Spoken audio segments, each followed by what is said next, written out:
In the local elections held in North Macedonia in 2025, the Albanian political scene experienced a rare shock, one that can rightly be called the end of an era. The broad defeat of the Democratic Union for Integration, DUI, and its historic leader, Ali Ahmeti, is not merely an electoral result. It is a symptom of deep political and social fatigue within the Albanian community of this country. For the first time since the 2000s, Albanians in North Macedonia are no longer voting for the symbol of a past war, but for concrete changes in their daily lives. This marks a significant transformation both in the political consciousness of Albanians and in the internal balance of the state. The Albanian factor has always been the backbone of stability in North Macedonia. The Ohrid Agreement, of which Ahmeti was one of the main signatories, gave Albanians a new constitutional and political status. But 3 decades later, that political capital has been exhausted. The DUI has entered a phase of stagnation, where control over institutions has become an end in itself rather than a means of advancing community interests.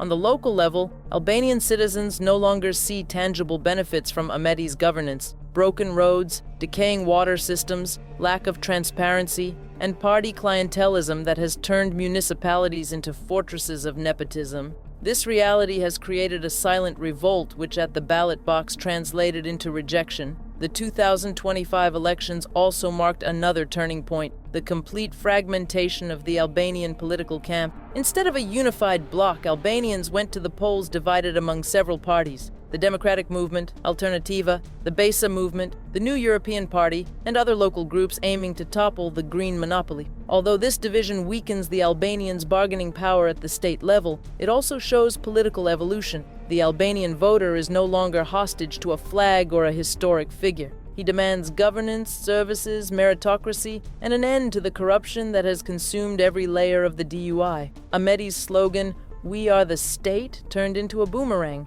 because for citizens who experience state failure daily, that phrase sounds like an admission of guilt, not a claim of pride. The DUI's loss in strong Albanian bastions such as Tetovo and Struga is symbolic. In Tetovo, the city representing the heart of Albanian politics in Macedonia, voters sent a clear message to the old elite. Broken promises and the arrogance of power are no longer forgiven. In Struga, another city with a strong Albanian tradition, the loss resulted from long-standing dissatisfaction over unfair budget distribution and the lack of direct investment in local communities. In these cities, the voice of Albanian youth was clearly heard, a generation with no nostalgia for wartime years, demanding European standards rather than past heroes. Ali Ahmeti lost this battle not only because of the new opposition but also because of time itself. He remains a historic figure, but one tied to an outdated model. In an era where technology, transparency, and accountability are basic demands,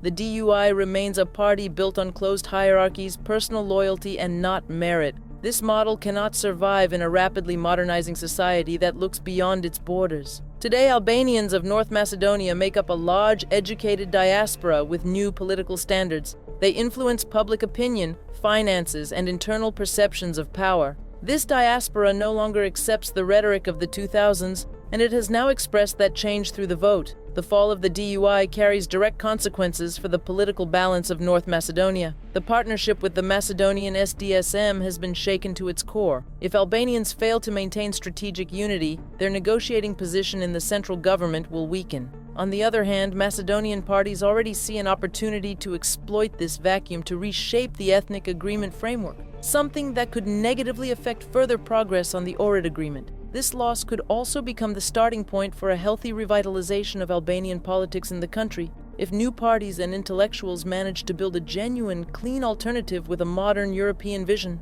Albanians in North Macedonia are no longer passive voters. They have sent a clear signal. Loyalty is not bought with a flag, it is earned with action. Ali Ahmeti and the DUI may remain an important part of the country's political history, but they are no longer its future. The future belongs to those who know how to intertwine identity with progress, representation with integrity, and words with concrete results. For the first time in 3 decades, the 2025 local elections have shown that power is no longer inheritance, it is a test. And this time, the Albanian factor has passed that test differently, by voting a